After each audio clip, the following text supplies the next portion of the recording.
하버드 벨퍼센터 대강당이 순식간에 얼어붙었습니다. 교수님, 과장 좀 그만하십시오. 한국 무기가 우리 유럽 방산을 추월했다고요? 자리를 박차고 일어난 프랑스 방산 부회장이 벌떡 일어나 반박했습니다. 한국은 우리가 쓰다 버린 장비나 줍는 수준 아닙니까? 맞습니다. 50년 전 한국은 신용 등급 최하위 국제 입찰에서 문전박대당하던 나라였죠. 하지만 벨러드 교수는 그를 불쌍하다는 듯 쳐다보며 단 한 장의 기밀 데이터를 스크린에 띄웠습니다. 당신의 그 오만한 주둥이가 방금 40조 원짜리 시장을 끝장냈습니다. 청웅투 명중률 100%, 사우디 UAE 67억 달러 싹쓸이 수주. 데이터는 이제 시작에 불과했습니다. 교수가 다음 슬라이드를 넘긴 순간 비웃던 200명의 서구 엘리트들은 꿀먹은 벙어리가 되었습니다. 도대체 한국은 50년간 무슨 짓을 벌여온 걸까요? 서방의 콧대를 완벽하게 꺾어버린 통쾌한 참교육 지금 시작합니다. 저는 오늘 여러분께 한 장의 문서를 보여드리려 합니다. 코너 벨러드 교수의 목소리가 하버드 케네디 스쿨 벨퍼센터 대강당에 울려 퍼졌습니다. 교수는 발표용 슬라이드를 띄우지 않았습니다. 대신 낡은 서류 한 장을 스크린에 확대했습니다. 누렇게 파랜 종이 위에 빨간 도장이 찍혀 있었습니다. 영어로 이렇게 적혀 있었죠. 리젝티드, 자격, 미달.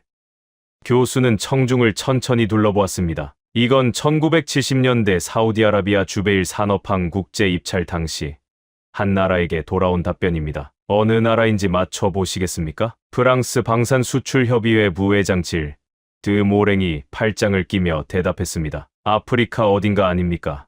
아니면 동남아시아? 교수는 고개를 저었습니다. 대한민국입니다. 강당 곳곳에서 웃음이 터졌습니다. 드모랭도 코웃음을 쳤습니다. 놀랍지도 않군요. 1970년대 한국이 뭘 지을 수 있었겠습니까? 당시 프랑스 기업들이 중동 건설 시장을 주도했고 한국은 우리가 쓰다 버린 장비를 줍던 수준이었습니다. 교수는 드모랭의 말이 끝날 때까지 조용히 기다렸습니다. 그리고 한 걸음 앞으로 다가갔습니다. 드모랭 부회장님, 그 말씀 기억해 두십시오. 오늘 발표가 끝나기 전에 후회하실 겁니다. 강당이 웅성거렸습니다. 교수는 다시 스크린을 가리켰습니다. 이 입찰은 당시 세계 최대 규모의 항만 건설 프로젝트였습니다. 미국의 벡텔, 프랑스의 부이그, 영국의 테일러 우드로 세계 건설업계의 거인들이 모두 모였죠. 화면이 바뀌며 당시 입찰 참가 기업 목록이 나타났습니다. 한국의 현대건설도 이 입찰에 뛰어들었습니다. 그런데 문제가 있었습니다. 교수는 잠시 말을 멈췄습니다. 입찰 자격의 벽을 뚫고 들어가야 했습니다. 국가 신용 등급 최하위, 대형 해외 건설 실적 전무, 국제 보증 능력 미달. 이 세 가지 이유로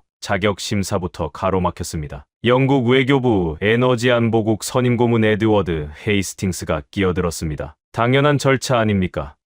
자격이 안 되면 참여할 수 없는 거죠. 규정은 규정입니다. 맞습니다. 규정대로라면 한국은 그 자리에 있을 이유가 없었습니다. 교수는 고개를 끄덕였습니다. 그런데 한 사람이 규정을 뒤집었습니다. 화면에 한 남자의 흑백 사진이 떠올랐습니다. 양복 차림에 강인한 눈빛, 사막 한가운데 서 있는 모습이었습니다. 정주영, 현대건설의 창업자입니다. 이 사람은 입찰 거부 통보를 받고도 돌아가지 않았습니다. 교수는 청중 쪽으로 걸어왔습니다. 발주처를 직접 찾아갔습니다. 문전박대를 당했습니다. 다시 갔습니다. 또 쫓겨났습니다. 그래도 갔습니다. 한국이라는 나라가 뭘 할 수 있는지 봐달라고, 기회 한 번만 달라고. 중국 국방과학기술대학 교수 순 카이이가 피식 웃었습니다. 감동적인 이야기군요. 하지만 사업은 열정으로 하는 게 아니지 않습니까? 교수는 순 카이위를 똑바로 바라보았습니다. 맞습니다. 열정만으로는 안 됩니다. 그래서 정주영은 열정이 아니라 숫자를 가져갔습니다. 화면이 전환됐습니다. 입찰 금액 비교표가 나타났습니다.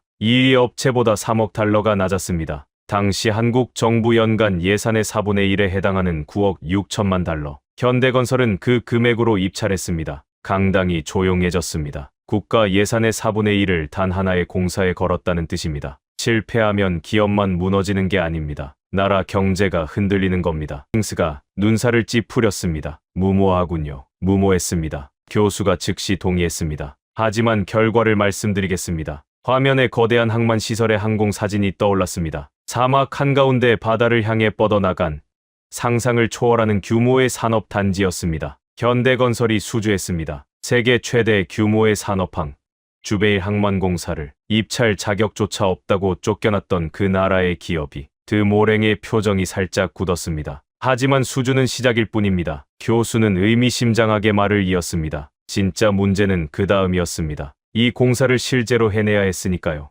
그리고 여기서 세계가 한 번도 본 적 없는 일이 벌어졌습니다. 교수는 잠시 침묵했습니다. 강당 안의 시선이 모두 그에게 쏠려 있었습니다. 1970년대 사우디 사막, 낮 기온 50. 이 지옥 같은 환경에서 한국 노동자 수만 명이 벌인 일을 들으시면 여러분의 상식이 무너질 겁니다. 55도라는 숫자가 어떤 의미인지 아십니까? 벨러드 교수가 청중에게 물었습니다. 달걀을 아스팔트 위에 올려놓으면 익습니다. 쇠파이프를 맨손으로 잡으면 화상을 입습니다. 숨을 쉬면 폐가 타는 것 같습니다. 그게 사우디 사막의 낮입니다. 교수는 화면을 전환했습니다. 흑백 사진 한 장이 떠올랐습니다. 끝이 보이지 않는 모래벌판 위에 컨테이너 숙소가 줄지어 서 있고 그 앞에 한국인 노동자 수십 명이 줄을 서서 밥을 받고 있는 모습이었습니다. 미국 벡텔의 현장 감독은 이 사진을 보고 이렇게 말했습니다. 저 사람들 3개월이면 도망칠 겁니다. 드모랭이 고개를 끄덕이며 맞장구 쳤습니다. 상식적인 예측이죠. 당시 유럽 건설 노동자들도 중동 현장에서 6개월을 버티기 힘들었습니다.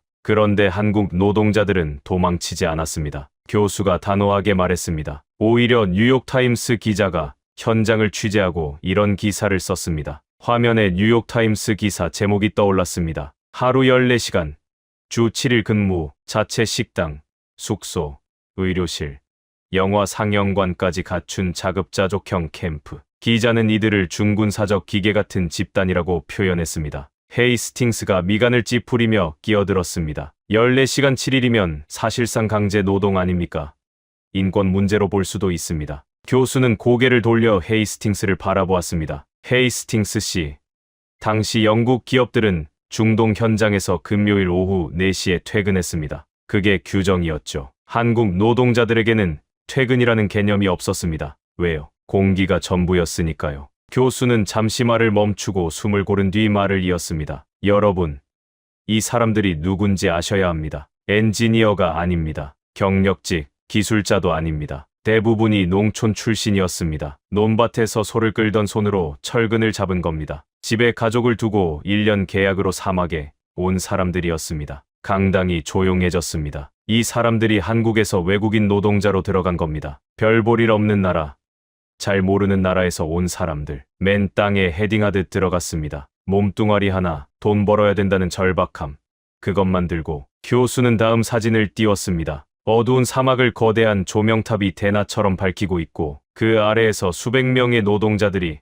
콘크리트를 붓고 있는 장면이었습니다. 이게 한국이 찾은 해법입니다. 뭡니까? 저건. 순 카이위가 사진을 보며 물었습니다. 낮에 55도면 일을 못합니다. 기계도 과열되고 사람도 쓰러집니다. 그래서 한국 노동자들은 방법을 바꿨습니다. 낮에 쉬고 밤에 일한 겁니다. 교수가 사진을 가리켰습니다. 사막 한가운데 조명탑을 세웠습니다. 밤이 되면 불을 켰습니다. 수십 킬로미터 밖에서도 보일 만큼 환하게. 그리고 밤새 일했습니다. 사우디 관리들이 새벽에 현장 점검을 나왔다가 경악했습니다. 자기네 땅인데 자기들도 몰랐던 광경이 펼쳐져 있었으니까요. 사막 한복판이 대낮처럼 밝고 수백 명이 개미처럼 움직이고 있었습니다. 드모랭의 표정이 더 이상 비웃음이 아니었습니다. 무언가를 곱씹는 얼굴이었습니다. 교수는 목소리를 낮췄습니다. 하지만 저는 영웅담만 하려는 게 아닙니다. 강당의 분위기가 달라졌습니다. 이 사람들은 영웅이었지만 동시에 희생자이기도 했습니다. 사막 한가운데 격리된 캠프, 가족과 1년간 떨어져 사는 생활, 군대식 규율과 통제, 아프면 버티고 다쳐도 일하고 향수병에 걸려도 돌아갈 비행기가 없었습니다. 교수는 잠시 침묵했습니다. 캠프 안에서는 한국 음식을 만들어 먹었습니다. 김치를 담갔고 된장찌개를 끓였습니다. 사막 한가운데서 김치 냄새가 났습니다. 그게 이 사람들이 버틸 수 있었던 유일한 위안이었습니다. 교수는 다시 청중을 바라보았습니다. 당시 한국에서는 이런 사람들을 뭐라고 불렀는지 아십니까? 중동 건설 노동자. 나중에 한국 드라마에 쿠웨이트 박이라는 캐릭터가 나올 정도로 많은 사람들이 중동에 갔습니다. 수십만 명이었습니다. 한 나라의 아버지들이 통째로 사막에 간 겁니다. 헤이스팅스가 작은 목소리로 중얼거렸습니다. 그 규모가 사실입니까? 사실입니다. 그리고 이 사람들이 사막에서 쌓은 건 항만만이 아니었습니다. 교수의 눈빛이 날카로워졌습니다. 신뢰를 쌓은 겁니다. 사우디 왕실은 이 한국인들을 기억했습니다. 불가능해 보이는 공기를 밤새 불을 켜고 끝내는 사람들, 약속한 날짜보다 빨리 완공하는 사람들, 50년이 지난 지금까지 주베일 산업항은 멀쩡하게 작동하고 있습니다. 교수는 화면을 전환했습니다. 현재의 주베일 산업항 위성 사진이 나타났습니다. 1970년대 모래벌판이었던 곳이 세계 최대 석유화학 산업단지로 변해 있었습니다. 자, 여기서 질문이 생깁니다. 교수가 청중을 향해 손을 펼쳤습니다. 50년 전에 이 일을 해낸 한국을 왜 중동은 지금 다시 부르는 걸까요? 미국도 있고, 프랑스도 있고, 영국도 있고, 중국도 있는데 왜 하필 한국입니까? 교수는 의미심장하게 미소 지었습니다. 그 답을 알려면 먼저 중동이 서구에게 당한 이야기를 하셔야 합니다. 100년 전으로 돌아가겠습니다. 여러분, 중동을 이해하려면 석유의 역사를 알아야 합니다. 벨러드 교수가 화면을 전환하자 오래된 흑백 사진이 나타났습니다. 사막 한가운데 솟아오른 유정탑, 그 주변을 영국 군인들이 둘러싸고 있는 장면이었습니다. 이 사진은 이란의 유전 지대입니다. 그런데 이상하지 않습니까? 이란 땅인데 왜 영국 군인이 지키고 있을까요? 에드워드 헤이스팅스의 얼굴이 미세하게 굳었습니다. 교수는 그 반응을 놓치지 않았습니다. 헤이스팅스 씨, 편하시겠지만 사실을 말씀드려야 합니다. 교수는 화면에 차트를 띄웠습니다. 1900년대 초반, 영국 정부는 앵글로 페르시안 오일 컴퍼니, 지금의 BP라고 아시죠? 이 회사의 지분 53%를 의회법으로 확보했습니다. 목적은 단 하나, 영국 해군의 석유를 공급하는 것이었습니다. 화면에 당시 이익 배분 구조가 나타났습니다. 이란은 자기 땅에서 나오는 석유의 이익 중 16%만 받았습니다. 나머지 대부분은 영국 지배 지분과 회사 운영비로 빠져나갔습니다. 이란 사람들이 뽑아 올린 석유로 영국 해군이 전쟁을 했고 런던의 공장이 돌아갔습니다. 헤이스팅스가 불편한 듯 자세를 고쳐 앉았습니다. 교수님, 그건 당시의 국제 질서였습니다. 오늘날의 기준으로 과거를 재단하는 건 공정하지 않습니다. 교수는 헤이스팅스를 향해 천천히 걸어갔습니다. 공정하지 않다고요? 좋습니다. 그럼 이건 어떻습니까? 화면이 바뀌었습니다. 한 남자의 사진이 떠올랐습니다. 안경을 쓴 지식인 풍모의 중년 남성이었습니다. 모사데크, 이란의 총리입니다. 1951년 이 사람이 역사적인 결정을 내렸습니다. 석유를 국유화하겠다고 선언한 겁니다. 우리 땅의 석유는 우리 것이다. 너무나 당연한 말이었죠. 교수는 잠시 멈추고 청중을 둘러보았습니다. 그런데 이 당연한 말을 한 대가가 무엇이었는지 아십니까? 화면이 다시 전환됐습니다. 뉴스 헤드라인들이 빠르게 지나갔습니다. 2년 뒤 미국 CIA와 영국 MI6가 합작으로 쿠데타를 일으켰습니다. 민주적으로 선출된 총리를 끌어내렸습니다. 이란 국민이 투표로 뽑은 지도자를 석유를 돌려달라고 했다는 이유로 축출한 겁니다. 강당이 무거운 침묵에 빠졌습니다. 그 뒤에 무슨 일이 벌어졌는지 여러분 다 아십니다. 1979년 혁명. 이란은 서구의 모든 것을 거부했습니다. 8년간의 이란 이라크 전쟁, 수십 년간의 경제 제재, 그리고 지금까지 이어지는 적대. 이 모든 것의 뿌리에 석유가 있습니다. 교수는 한 걸음 뒤로 물러서며 큰 그림을 그렸습니다. 여러분, 이건 이란만의 이야기가 아닙니다. 이라크를 보십시오. 리비아를 보십시오. 중동의 역사는 반복됩니다. 서구가 자원을 원하면 들어옵니다. 도와준다고 말합니다. 민주주의를 가져다 주겠다고 합니다. 그리고 떠날 때는 자원을 가져갑니다. 드모랭이 입을 열려 했지만 교수가 먼저 말했습니다. 드모랭 부회장님, 프랑스도 예외가 아닙니다. 리비아에서, 알제리에서, 서아프리카에서 프랑스가 한 일을 모르는 사람은 이 강당에 없습니다. 드모랭이 입을 다물었습니다. 자, 이 맥락을 이해하시면 지금 중동에서 벌어지고 있는 일이 보입니다. 교수가 화면을 현재 시점으로 전환했습니다. 중동 각국의 국방비 지출 그래프와 인프라 투자 계획이 나타났습니다. 이란 전쟁 이후 중동 전체가 재무장에 들어갔습니다. 방공망을 새로 깔아야 합니다. 에너지 인프라를 재건해야 합니다. 도시를 새로 지어야 합니다. 수조 달러 규모의 시장이 열린 겁니다. 교수는 청중 사이를 걸으며 말을 이었습니다. 미국이 뛰어들었습니다. 프랑스가 뛰어들었습니다. 영국도 뛰어들었습니다. 중국도 당연히 왔죠. 교수가 갑자기 멈춰 섰습니다. 그런데 중동 국가들이 이런 말을 합니다. 기술도 달라. 우리도 만들겠다. 과거에는 돈이 있어서 수입만 했는데 이제는 기술 이전을 요구합니다. 우리 손으로 직접 만들겠다는 겁니다. 교수는 핵심을 찔렀습니다. 그런데 여러분, 100년간 석유를 빼앗아 간 나라에게 기술을 달라고 하겠습니까? 쿠데타를 일으킨 나라에게 무기를 사겠습니까? 헤이스팅스가 고개를 떨궜습니다. 중동은 이제 같이 굶었던 나라를 찾고 있습니다. 식민지를 만든 적 없는 나라, 자원을 빼앗아 간 적 없는 나라, 기술을 나눠줄 의지가 있는 나라. 교수는 천천히 단상으로 돌아갔습니다. 자, 그러면 중국은 어떻습니까?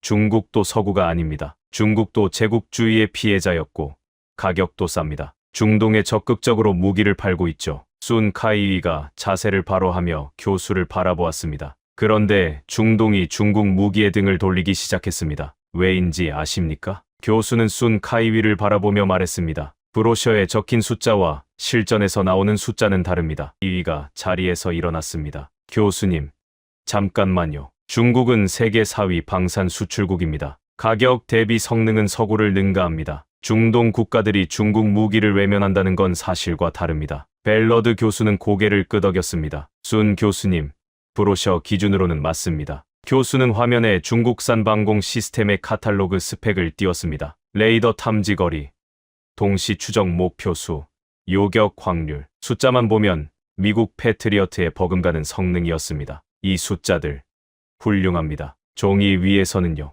교수가 화면을 전환했습니다. 그런데 이란 전쟁 이후 중동 각국이 보유 무기의 실전 성능을 재평가하기 시작했습니다. 실제 전장에서 레이더가 제때 반응했는지, 미사일이 브로셔대로 날아갔는지, 통합 운용 체계가 제대로 작동했는지 교수는 의미심장하게 말을 이었습니다. 결과가 좋지 않았습니다. 순 카이위의 얼굴이 살짝 굳었습니다. 구체적으로 어떤 문제가 있었습니까? 구체적으로 말씀드리겠습니다. 교수가 한 걸음 앞으로 다가갔습니다. 중국산 방공 레이더의 실제 탐지 범위가 카탈로그 수준에 미치지 못했다는 현장 보고가 나왔습니다. 동시 추적 가능 목표 수도 브로셔와 달리 실전 환경에서는 안정적으로 추적하지 못했다는 평가가 있었습니다. 순 카이위가 반박했습니다. 그건 운용 미숙의 문제이지 장비 성능의 문제가 아닙니다. 운용 미숙이라고요? 교수가 눈썹을 치켜 올렸습니다. 그 장비를 산 나라가 운용을 못했다는 건 결국 교육 지원과 기술 이전이 부실했다는 뜻입니다. 무기는 팔고 끝이 아닙니다.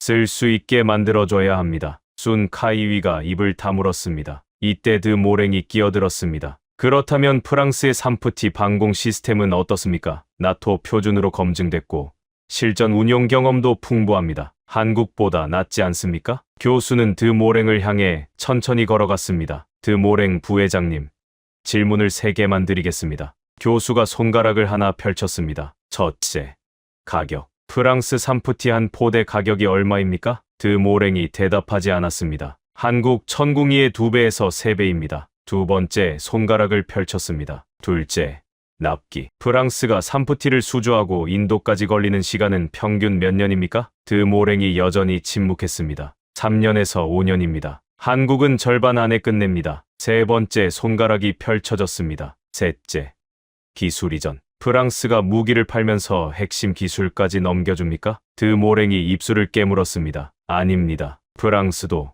미국도 핵심 기술은 절대 넘기지 않습니다. 블랙박스라고 부르죠. 열어보지 마라. 만지지 마라.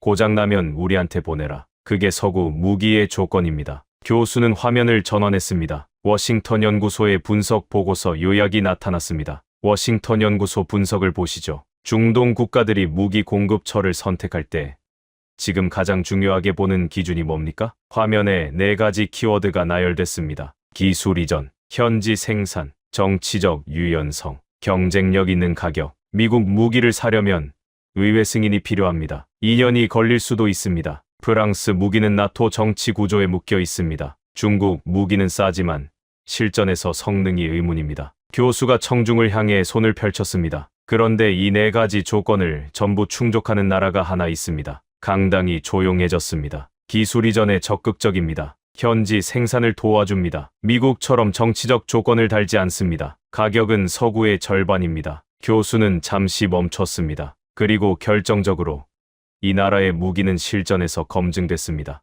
50년 넘게 세계에서 가장 위험한 적과 대치하면서 매일 무기를 시험하고 개량해 온 나라입니다. 드 모랭이 불편한 표정으로 물었습니다. 어느 나라 말씀이십니까? 교수는 정면을 바라보며 대답했습니다. 대한민국입니다. 드 모랭이 피식 웃었습니다. 한국이요. 교수님, 실례지만 한국 무기의 브랜드 파워는 프랑스나 미국에 비할 바가 아닙니다. 중동 왕실이 A. 그래도 프랑스 제재하는 데는 이유가 있습니다. 교수는 미소를 지었습니다. 드모랭 부회장님, 그 자존심이 프랑스 방산의 가장 큰 자산이자 가장 큰 약점입니다. 교수는 화면을 전환했습니다. 유럽은 냉전이 끝난 이후로 방산에 소홀했습니다. 솔직히 말씀드리면 와인 마시며 놀았습니다. 그 사이 한국은 격차를 좁혔습니다. 아니, 이미 추월한 분야도 있습니다. 드모랭의 미소가 사라졌습니다. 지금부터 보여드리겠습니다. 한국 무기가 중동에서 실제로 무엇을 했는지. 화면에 미사일이 발사되는 영상이 나타났습니다. 이동식 발사대에서 솟아오른 미사일이 하늘을 가르며 날아가는 장면이었습니다. 이것이 천궁이입니다. 한국이 독자 개발한 중거리 지대공 미사일 체계입니다. 벨러드 교수가 화면을 가리키며 말했습니다. 그리고 이 미사일이 중동의 판도를 바꿨습니다. 이때 UAE 국방부 조달국장 타리크 알 자이디가 자리에서 일어났습니다. 교수님, 제가 직접 말씀드려도 되겠습니까?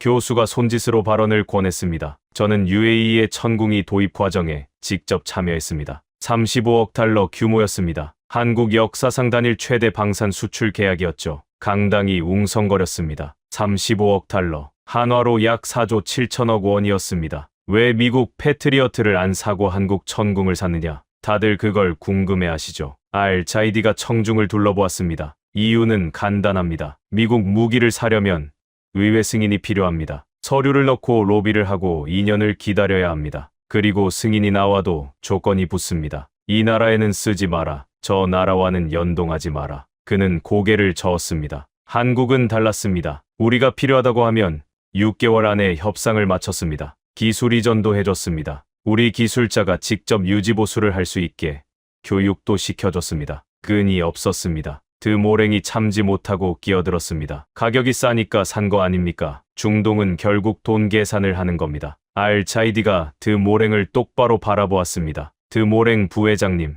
35억 달러가 싸 보이십니까? 우리는 자국민의 하늘을 지키는데 싼 물건을 사지 않습니다. 성능을 보고 산 겁니다. 드모랭이 입을 다물었습니다. 벨러드 교수가 다시 화면을 전환했습니다. UAE만이 아닙니다. 사우디아라비아도 천궁이를 도입했습니다. 32억 달러 규모, 10개 포대. 화면의 숫자가 나란히 떠올랐습니다. UAE 35억 달러, 사우디 32억 달러, 합계 67억 달러, 67억 달러입니다. 천궁이 하나로 약 9조 원 규모의 수출을 달성한 겁니다. 그것도 세계에서 가장 까다로운 고객인 중동 왕실을 상대로. 교수는 여기서 멈추지 않았습니다. 천궁만이 아닙니다. 화면이 바뀌며 세계 지도 위에 한국 무기 수출국이 하나씩 점등됐습니다. K9 자주포, 세계에서 가장 많이 수출된 자주포입니다. 핀란드, 노르웨이, 인도, 터키, 호주, 이집트. 이집트만 200대를 주문했습니다. 점이 하나씩 늘어날 때마다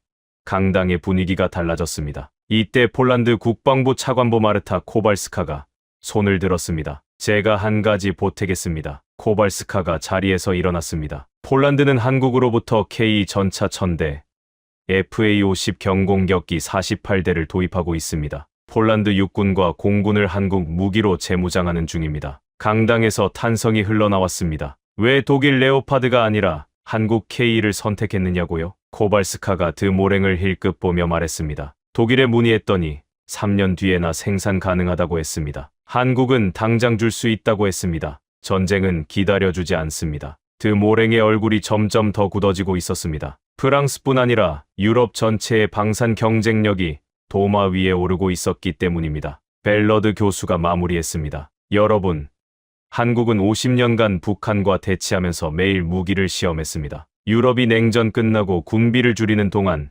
한국은 한 번도 쉬지 않았습니다. 그 결과가 지금 나오고 있는 겁니다. 교수는 청중을 향해 손을 펼쳤습니다. 하지만 무기만으로는 중동을 설명할 수 없습니다. 지금 한국이 중동에서 벌이고 있는 일은 방산보다 훨씬 더 큰 판입니다. 1970년대에 한국은 사우디에서 무엇을 했습니까? 벨러드 교수가 청중에게 물었습니다. 시멘트를 부었습니다. 철근을 박았습니다. 항만을 지었습니다. 교수는 잠시 멈췄습니다. 그렇다면 지금은 무엇을 하고 있을까요? 화면이 전환됐습니다. 거대한 태양광 패널이 사막을 뒤덮고 있는 항공 사진이 나타났습니다. 그 옆에는 첨단 수소 플랜트의 조감도가 떠올랐습니다. 데이터를 깔고 있습니다. 수소를 만들고 있습니다. AI 도시를 설계하고 있습니다. 교수는 화면에 숫자를 띄웠습니다. 한국과 사우디아라비아가 합의한 협력 규모입니다. 300억 달러, 한화로 약 40조 원. 강당이 술렁였습니다. 이 안에 뭐가 들어있는지 말씀드리겠습니다. 그린 수소 암모니아 플랜트,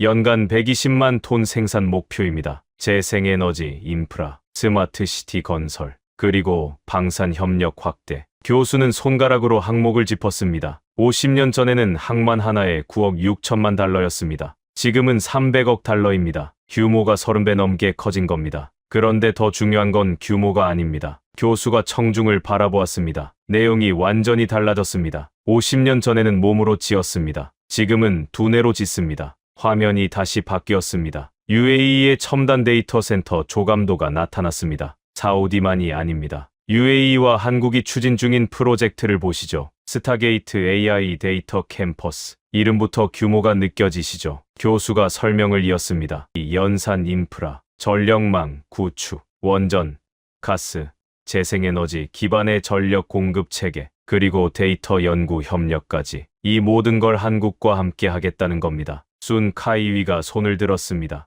교수님, 중국 기업들도 중동에 대규모 투자를 하고 있습니다. 화웨이가 사우디에 오지 인프라를 구축했고 CATL이 배터리 공장을 짓고 있습니다. 한국만의 이야기가 아닙니다. 교수는 고개를 끄덕였습니다. 맞습니다. 중국 기업들도 들어와 있습니다. 투자도 합니다. 공장도 짓습니다. 교수가 순 카이위를 향해 몸을 돌렸습니다. 그런데 순 교수님, 중동이 원하는 게 돈입니까? 순 카이위가 대답하지 않았습니다. 중동 국가들은 더 이상 돈이 부족한 나라가 아닙니다. 석유로 벌어들인 자본이 넘쳐납니다. 그들이 원하는 건 기술입니다. 우리도 만들겠다는 겁니다. 우리 손으로 직접 하겠다는 겁니다. 교수는 핵심을 찔렀습니다. 사우디의 비전 2030이 뭡니까? 석유 이후의 경제를 만들겠다는 겁니다. 수소, 스마트 물류, 방산 자주화. 이걸 위해서는 기술을 가져와야 합니다. 그런데 누가 기술을 나눠줍니까? 교수가 손가락을 꼽았습니다. 미국은 기술 이전에 인색합니다. 국가 안보를 이유로 핵심 기술을 블랙박스에 넣어둡니다. 프랑스도 마찬가지입니다.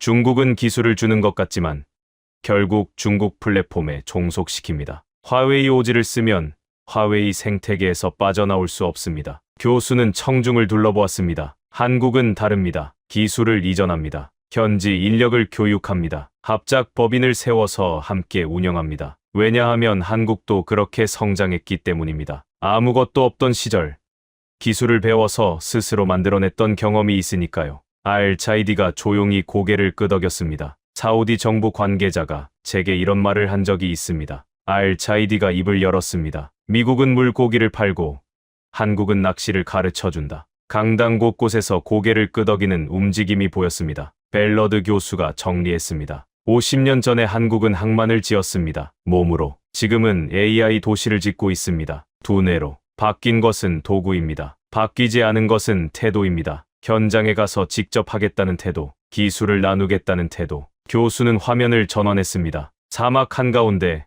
공사 중인 거대한 구조물의 항공사진이 나타났습니다. 직선으로 뻗어나간 초현대식 건축물이었습니다. 자, 여러분, 이 사진 보이시죠? 네옴시티입니다. 세계에서 가장 야심찬 건설 프로젝트. 어쩌면 가장 미친 프로젝트이기도 합니다. 교수가 의미심장하게 웃었습니다. 그런데 한국이 이 프로젝트에서 선택한 전략을 들으시면 놀라실 겁니다. 한국은 여기에 돈을 넣지 않았습니다. 돈을 넣지 않았다고요? 헤이스팅스가 의아한 표정으로 물었습니다. 네. 한국 기업들은 네옴시티에 투자하지 않았습니다. 벨러드 교수가 단호하게 대답했습니다. 대신 삽을 들었습니다. 강당이 웅성거렸습니다. 교수는 화면에 네옴시티의 조감도를 띄웠습니다. 사막 한가운데 길이 170km의 직선 도시가 뻗어있는 초현실적인 이미지였습니다. 네옴시티. 사우디 왕세자 무함마드 빈 살만의 꿈입니다. 총 투자 규모 5천억 달러. 한화로 670조 원. 인류 역사상 가장 비싼 건설 프로젝트입니다. 교수는 잠시 청중의 반응을 살폈습니다. 이 프로젝트를 설계한 곳이 어딘지 아십니까?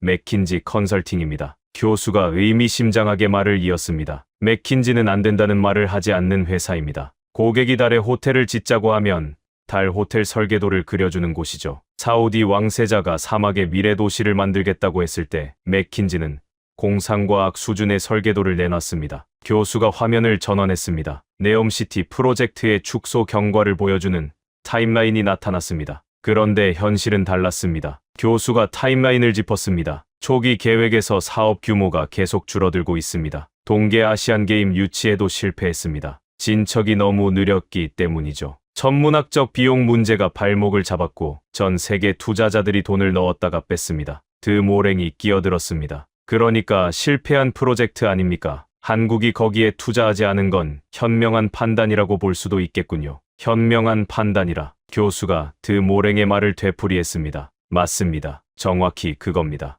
교수가 화면을 전환했습니다. 한국 건설 기업들의 중동 수주 방식을 비교한 도표가 나타났습니다. 전 세계 기업들이 네옴시티에 투자하겠다고 줄을 섰을 때 한국 기업들은 한 발 물러서서 계산을 했습니다. 이 프로젝트가 계획대로 완성될 확률이 얼마인가? 축소되거나 지연될 가능성은 얼마인가? 교수는 손가락으로 도표를 짚었습니다. 한국 기업들은 투자가 아니라 공사 수주 방식을 택했습니다. 차이가 뭐냐고요? 투자는 프로젝트가 망하면 같이 망합니다. 돈을 날리는 겁니다. 하지만 공사 수주는 다릅니다. 지어주고 돈을 받습니다. 프로젝트가 축소되든 지연되든 우리가 지은 부분에 대한 대가는 받는 겁니다. 순 카이위가 피식 웃었습니다. 장사꾼 근성이군요. 교수는 순 카이위를 바라보며 고개를 끄덕였습니다. 장사꾼 근성. 맞습니다. 그리고 즉시 되받았습니다. 그 장사꾼 근성 덕분에 한국 기업들은 중동에서 50년간 살아남았습니다. 비전에 취해서 들어갔다가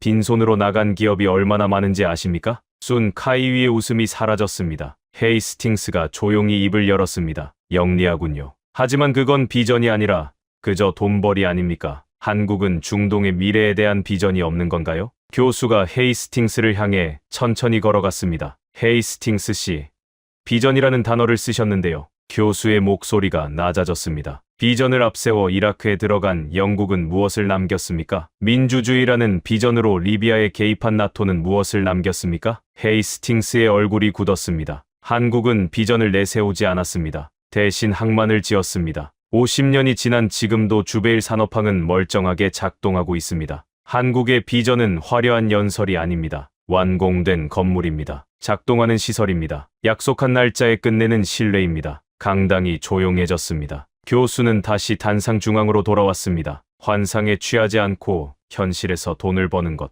그게 한국식 중동 전략의 핵심입니다. 그리고 이 전략이 50년간 작동해왔다는 것을 중동은 알고 있습니다. 교수는 화면을 전환했습니다. 세계 지도 위에 한국이 중동과 맺고 있는 협력 관계가 선으로 연결되어 있었습니다. 방산, 에너지, 건설, AI. 선이 그물처럼 촘촘했습니다. 자, 지금까지 한국이 중동에서 보여준 것을 정리하면 이렇습니다. 항만을 지었고, 무기를 팔았고, 에너지를 설계하고 있고, AI 도시를 깔고 있습니다. 50년 전에 맨몸으로 시작한 나라가 지금 중동의 미래를 함께 만들고 있습니다. 교수는 청중을 둘러보았습니다. 그런데 왜 한국은 이 모든 것이 가능했을까요? 기술력만으로는 설명이 안 됩니다. 가격, 경쟁력만으로도 부족합니다. 교수의 눈빛이 날카로워졌습니다. 한국에는 강대국에 없는 것이 하나 있습니다. 강대국에 없는 것이 뭡니까? 드모랭이 물었습니다. 끈이 없다는 겁니다. 벨러드 교수가 대답했습니다. 무슨 뜻인지 설명해 주시죠. 교수는 화면을 전환했습니다. 다보스 포럼의 연단 사진이 나타났습니다. 얼마 전 다보스 포럼에서 캐나다 총리가 이런 말을 했습니다. 화면에 인용문이 떠올랐습니다. 중견 국가들이 서로 뭉치지 않으면 강대국의 매 위에 올릴 수밖에 없다. 교수가 청중을 둘러보았습니다. 이 말을 북한 김정은이 한 게 아닙니다. 캐나다 총리가 했습니다. 지칠 국가의 정상이요. 그 사람조차 강대국의 횡포를 공개적으로 경고한 겁니다. 강당이 술렁였습니다. 중동 국가들은 이 말에 깊이 공감했습니다. 왜냐하면 그들이야말로 100년간 강대국의 매 위에 올라있던 나라들이니까요. 교수가 한 걸음 앞으로 나왔습니다. 미국에서 무기를 사면 끈이 달려 있습니다. 이 나라에는 쓰지 마라. 저 나라와는 연동하지 마라.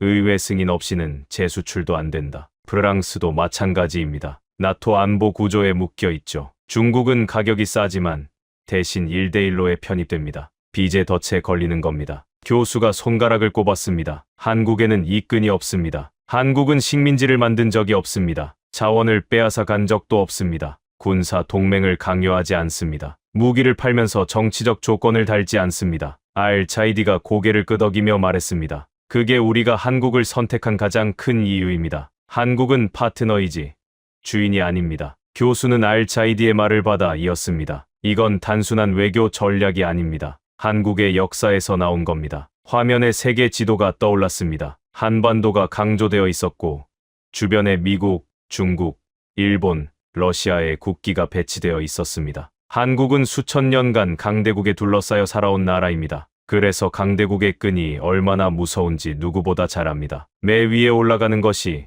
어떤 건지 몸으로 알고 있는 나라입니다. 교수는 구체적 사례로 들어갔습니다. 미국이 반도체법을 통과시켰을 때 삼성과 SK하이닉스는 핵심 기술 자료 공유를 거부했습니다. 동맹국한테도 기술 주권은 양보하지 않겠다는 뜻이었습니다. 화면이 전환됐습니다. 중국이 사드 배치에 보복했을 때 한국은 사드를 철수하지 않았습니다. 롯데마트가 쫓겨나고 한국 관광객이 80% 줄었는데도 굴복하지 않았습니다. 오히려 중국 시장 의존도를 줄이기 시작했습니다. 다시 전환. 일본이 핵심 소재 수출을 규제했을 때 모두가 한국 반도체 산업이 무너질 거라 예상했습니다. 그런데 한국은 2년 만에 핵심 소재를 국산화했습니다. 오히려 일본 기업들이 시장을 잃었습니다. 교수는 헤이스팅스를 바라보았습니다. 미국에게도 노, 중국에게도 노, 일본에게도 노. 한국은 강대국 모두에게 노라고 말한 나라입니다. 헤이스팅스가 조용히 고개를 떨궜습니다. 그리고 러시아가 우크라이나를 침공했을 때 아시아의 많은 나라들이 중립을 유지했습니다. 한국은 독자적인 제재를 가했습니다. 러시아와 오랜 경제 협력 관계에도 불구하고요. 교수는 중앙으로 돌아왔습니다. 이게 한국이 중동에서 신뢰받는 진짜 이유입니다. 한국은 어느 편도 아닙니다. 한국은 한국 편입니다. 오직 국익을 기준으로 판단합니다. 교수는 알차이디를 바라보았습니다. 중동 입장에서 생각해 보십시오. 미국 편에 서면 중국과 관계가 틀어집니다. 중국 편에 서면 미국이 제재합니다. 그런데 한국과 손을 잡으면 어디에도 적이 생기지 않습니다. 한국은 특정 진영의 도구가 아니니까요. 알차이디가 끼어들었습니다. 정확합니다. 한국은 같이 굶었던 나라입니다. 같이 땀 흘렸던 나라입니다. 그리고 지금 같이 짓고 있는 나라입니다. 우리에게 명령한 적이 없습니다. 교수는 마지막 슬라이드를 준비하며 말했습니다. 한국은 명령을 받는 나라가 아닙니다. 스스로 판단하는 나라입니다. 그리고 그 태도가 중동에서 가장 큰 무기가 되고 있습니다. 교수는 잠시 침묵한 뒤 화면을 전환했습니다. 세계 지도 위에 중동 전역을 잇는 선들이 하나로 모이고 있었습니다. 그 중심에 한국이 있었습니다. 벨러드 교수는 천천히 단상 중앙으로 걸어 나왔습니다. 화면에는 세계 지도가 떠 있었습니다. 중동 전역에 점들이 찍혀 있었고 각 점에는 한국 기업의 이름과 프로젝트명이 표시되어 있었습니다. 사우디, UAE, 이집트, 카타르, 오만, 쿠웨이트. 점들이 선으로 이어지며 거미줄처럼 촘촘한 네트워크를 그리고 있었습니다. 여러분, 이 지도를 보십시오. 교수가 조용히 말했습니다. 방산, 에너지, 건설. 이 모든 분야에서 한국의 발자국이 중동 전역에 찍혀 있습니다. 교수는 잠시 멈추고 청중을 둘러보았습니다. 이제 처음으로 돌아가겠습니다. 화면이 전환됐습니다. 일부에서 보여줬던 그 누렇게 바랜 서류가 다시 나타났습니다. 빨간 도장, 이젝티드, 자격, 미달. 50년 전 이 문서를 받은 나라가 있었습니다. 교수는 서류를 가리켰습니다. 국가 신용 등급 최하위, 대형 해외 건설 실적 전무, 국제 보증 능력 미달, 입찰 자격의 벽 앞에서 쫓겨난 나라. 교수는 다시 세계 지도를 가리켰습니다. 그 나라가 지금 사우디의 하늘을 지키고 있습니다. UAE 도시를 설계하고 있습니다. 이집트의 포병대를 무장시키고 있습니다. 폴란드의 육군과 공군을 재건하고 있습니다. 교수의 목소리가 낮아졌습니다. 50년입니다. 겨우 50년. 강당이 숨을 죽였습니다. 이 시간 동안 한국은 사막 위에 깃발을 꽂았습니다. 그리고 그 깃발 아래에서 중동이 재건되고 있습니다. 교수는 화면에 숫자들을 나란히 띄웠습니다. 주베일 산업항 9억 6천만 달러, 천궁이 수출 67억 달러, 한 사우디 협력합의 300억 달러, 9억에서 300억으로 규모만 커진 게 아닙니다. 시멘트에서 데이터로, 몸에서 두뇌로, 수입국에서 수출국으로, 명령을 받는 나라에서 파트너를 선택하는 나라로. 교수는 청중 속의 각 대표를 차례로 바라보았습니다. 드모랭이 입을 다문 채 서류를 정리하고 있었습니다. 발표 초반에 코웃음을 치던 그 얼굴에는 더 이상 비웃음이 없었습니다. 헤이스팅스가 펜을 내려놓고 고개를 숙이고 있었습니다. 비전 없는 장사꾼이라고 했던 그 입이 닫혀 있었습니다. 순 카이위가 휴대폰을 꺼내 급하게 메시지를 보내고 있었습니다. 누군가에게 긴급 보고를 하는 것 같았습니다. 알차이디가 조용히 박수를 치기 시작했습니다. 코발스카가 미소를 지으며 고개를 끄덕이고 있었습니다. 교수는 이 모든 반응을 지켜본 뒤 마지막으로 입을 열었습니다. 여러분, 역사가 반복되는 이유를 아십니까? 강한 자가 약한 자를 짓밟기 때문이 아닙니다. 약했던 자가 강해지는 과정을 아무도 주목하지 않기 때문입니다. 교수는 화면에 마지막 문장을 띄웠습니다. 사우디가 거부한 나라.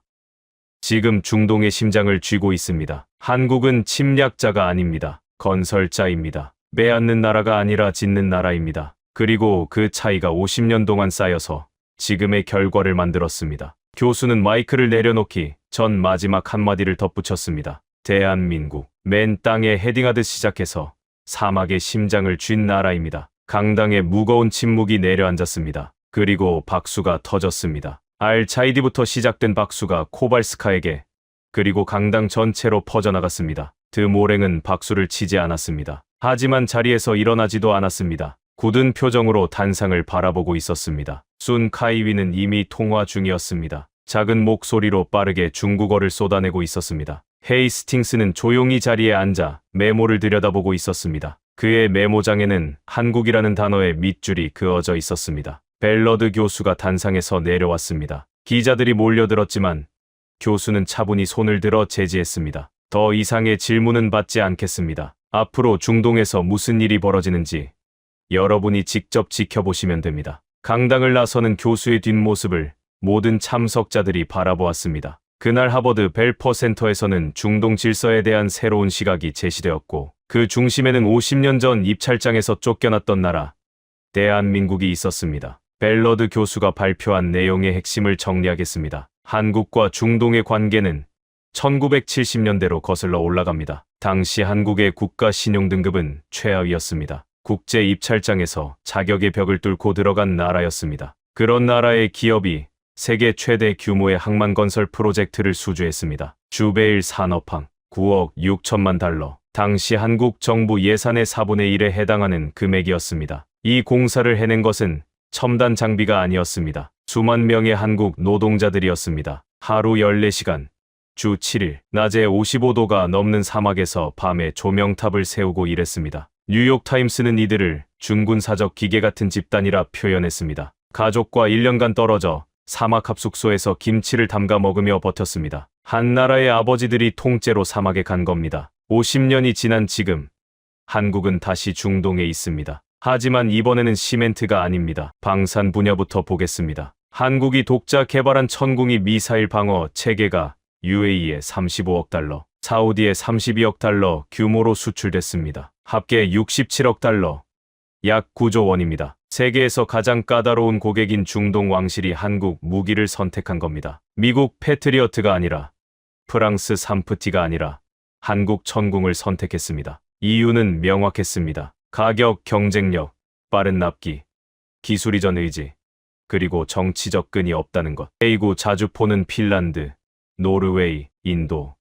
터키, 호주, 이집트까지 수출됐습니다. 폴란드는 K 전차 1000대와 FA-50 경공격기 48대를 도입하며 자국 군대를 한국 무기로 재무장하고 있습니다. 한국은 더 이상 무기를 수입하는 나라가 아닙니다. 만들고, 팔고, 기술까지 나눠주는 나라가 됐습니다. 에너지와 인프라 분야도 마찬가지입니다. 한국과 사우디가 합의한 협력 규모는 300억 달러, 약 40조 원입니다. 그린 수소 암모니아 플랜트, 재생에너지 인프라, 스마트시티 건설이 포함되어 있습니다. UAE와는 스타게이트 AI, 데이터 캠퍼스를 함께 추진 중입니다. 이 연산 인프라부터 전력망까지 한국이 설계하고 있습니다. 그리고 이 모든 협력의 배경에는 역사가 있습니다. 100년간 서구 열강의 석유를 빼앗기고 쿠데타를 당하고 전쟁에 시달린 중동은 더 이상 강대국의 말을 고지곳대로 믿지 않습니다. 기술을 달라고 하면 블랙박스를 들이밀고 도와준다면서 자원을 가져가는 나라를 신뢰하지 않습니다. 중동이 한국을 택한 이유는 단순합니다. 한국은 식민지를 만든 적이 없습니다. 자원을 빼앗은 적이 없습니다. 기술을 나눠주고 현지 인력을 교육하고 함께 짓습니다. 미국처럼 정치적 끈을 달지 않고 중국처럼 빚의 덫을 놓지 않습니다. 한국은 명령하는 나라가 아닙니다. 같이 굶었고, 같이 땀 흘렸고, 지금 같이 짓고 있는 나라입니다. 50년 전 맨몸으로 사막에 들어간 나라가 지금 중동의 하늘을 지키고 에너지를 설계하고 AI 도시를 깔고 있습니다. 사우디가 거부한 나라가 지금 중동의 심장을 쥐고 있습니다. 그리고 세계는 그 사실을 조용히 인정하기 시작했습니다. 검토 결과에 따르면 이 파트 81은 제작 내부 메모로 최종 대본에서 삭제해야 합니다. 따라서 이 파트의 출력 내용은 없습니다. 벨러드 교수가 강당을 나선 뒤에도 자리를 뜨지 못하는 사람들이 있었습니다. 드모랭은 빈 강당에 홀로 앉아 있었습니다.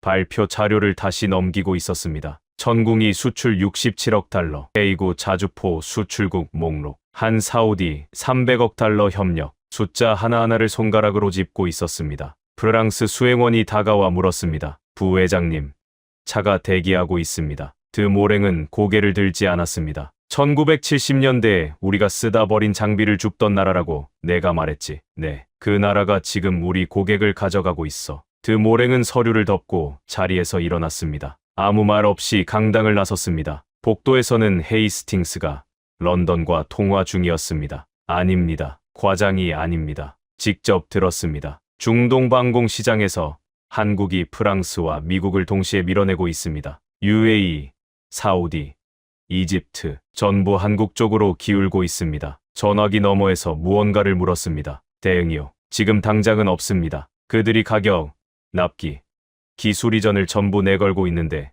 우리가 맞출 수 있는 조건이 아닙니다. 헤이스팅스는 통화를 끊고 복도 창밖을 바라보았습니다. 한참을 서 있다가 중얼거렸습니다. 비전 없는 장사꾼이라고 했는데 그 장사꾼이 50년째 같은 고객을 잡고 있군. 강당 반대편 출구에서는 순 카이위가 수행원 2명과 빠른 걸음으로 걸어가고 있었습니다. 얼굴이 굳어 있었습니다. 수행원이 물었습니다. 교수님, 보고서를 어떻게 작성할까요? 카이위가 걸음을 멈추지 않고 대답했습니다. 사실대로서 중동 방산 시장에서 한국이 올라오고 있다. 브로셔로는 이길 수 있지만 실전 데이터에서 밀리고 있다. 기술 이전 전략에서도 뒤처지고 있다. 수행원이 조심스럽게 물었습니다. 그 내용을 그대로 올려도 됩니까? 안 올리면 나중에 더 큰 문제가 된다. 순 카이위는 그 말을 남기고 차에 올라탔습니다. 한편 알차이디는 강당 로비에서 코발스카와 대화를 나누고 있었습니다. 폴란드에서 K 전차를 실제로 운용해보니 어떻습니까? 코발스카가 미소 지었습니다. 독일 레오파드보다 유지 보수가 쉽습니다. 부품 수급도 빠르고요. 무엇보다 한국 측이 기술 교육에 적극적입니다. 우리 병사들이 직접 정비할 수 있게 가르쳐줍니다. 알차이디가 고개를 끄덕였습니다. 우리도 똑같은 경험을 했습니다. 미국 무기는 고장나면 미국에 보내야 합니다. 한국 무기는 우리가 직접 고칩니다. 그 차이가 전쟁터에서는 생사를 가릅니다.